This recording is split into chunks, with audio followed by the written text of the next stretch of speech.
The other day, me and my husband were just talking about how much fun we've been having designing our kitchen. And that surprised me because a kitchen is one of those spaces that can feel so overwhelming when you're designing it. There's so many decisions, layout, finishings, appliances. And the truth is, if you don't think it through properly, you feel it every single day. But for us, it's really become one of the most creative parts of this whole process. So today, I want to take you behind the scenes of how we're planning our kitchen. I'll share what we've been looking into, the things we're intentionally trying to avoid, and honestly, some details we only started considering once we began sourcing in China. And if you are building back home in Zimbabwe or anywhere else really, this might completely change how you approach your kitchen because it's not just about cooking anymore. One of the biggest things for us is the vibe we're trying to create because we have an open plan layout. We are being very intentional about not making the kitchen feel like in your face. We don't want someone to walk in and right away register, this is a kitchen. We want it to feel like part of the living space, almost like furniture. So in planning for that, we are looking at a few key items. Floor to ceiling cabinetry. It creates a much cleaner, more seamless look. Then we have integrated appliances, panel-rated fridges, dishwashers. Everything blends into the cabinetry instead of standing out. And then the materials. We're planning to carry finishings across spaces, for example, using the same stone on the island as the backsplash and then extending that into something like the TV feature wall. Those small details make the entire space feel cohesive. So instead of the kitchen feeling separate, it becomes part of one continuous design. One area we've really been paying attention to is the hood, especially with an open plan layout. It's not just about how it looks, it's about how it performs in the entire space. So instead of focusing only on design, we've been looking closely at suction power measured in cubic meters per hour. For example, our living room area is about 75 square meters, so we're planning around a hood that can handle that volume, somewhere in the range of 900 to 1.2 cubic meters per hour. Because in an open plan space, the hood isn't just working for the kitchen, it's working for the whole room. So this is one of those areas where we're really prioritizing function alongside design. So we've also been exploring different sink options because that's another opportunity to elevate that space. We're looking at things like nano-coated sinks, granite composite and quartz sinks.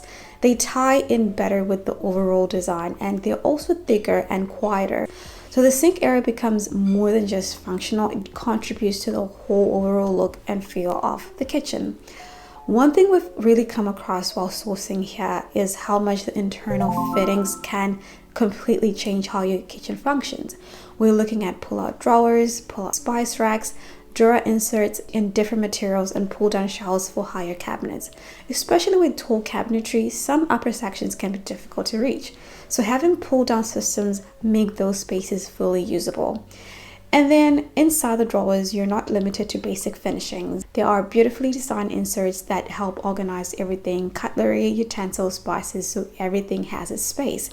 So instead of just designing how the kitchen looks on the outside, you're also designing how it works on the inside too. And those are the details that really elevate the space both visually and functionally. And then another detail we've been really paying attention to is the hardware. If you're not going for a push to open system or fully hidden profiles, handles can really become a design feature. There are so many beautiful options, different finishings, materials, shapes. And one thing I've really noticed while sourcing is the quality. Even just holding some of these handles, you can feel the weight, the workmanship. Right away, it tells you that it's something well made. And I always say hardware is like the jewelry of your home. It might seem like a small detail, but it can completely elevate the look of your cabinets. Whether you're doing tall cabinets, shaker style doors, or something more modern, there's always a handle style that can complement that. And if you're going for a more minimal look, there are also very sleek, streamlined designs that still give you that clean aesthetic. One feature we're definitely planning to include, one that every kitchen needs, is a warmer drawer. especially when preparing multiple dishes. It just makes sense to have a way to keep everything warm without constantly reheating. It allows you to cook at your own pace while everything stays ready to serve. It's a very practical addition that really supports how the kitchen is used day to day, especially when hosting. And then a big part of our layout is the scullery or prep kitchen, or as some call it, a butler's kitchen. That is something we're really prioritizing because it changes how the entire space functions. The idea is to have a dedicated area for washing, chopping, prepping, and cleaning. So instead of everything happening in the main kitchen, that process is separated. Especially when hosting your guests can gather around the island or in the living space, and all the mess stays in one dedicated area. So you can focus on presentation, on serving, on conversation without worrying about what's happening behind the scenes. It also gives you space to store appliances that you don't want on display, which helps keep the main kitchen visually clean.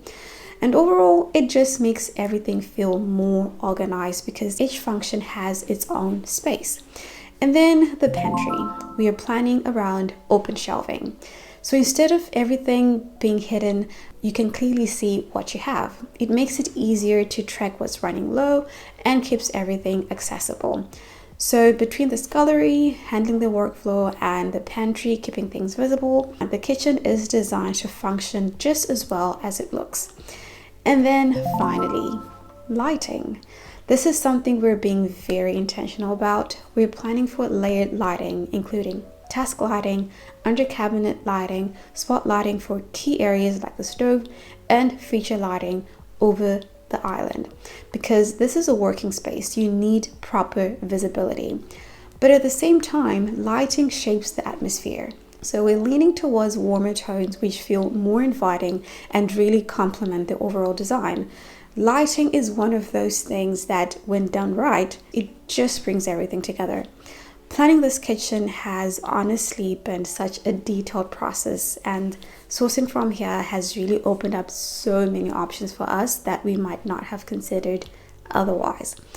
I hope this gives you some ideas for your own space as well, and let me know in the comments which of these features would you include in your kitchen.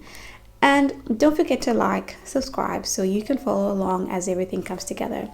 Thank you guys for watching, and I'll see you in the next one.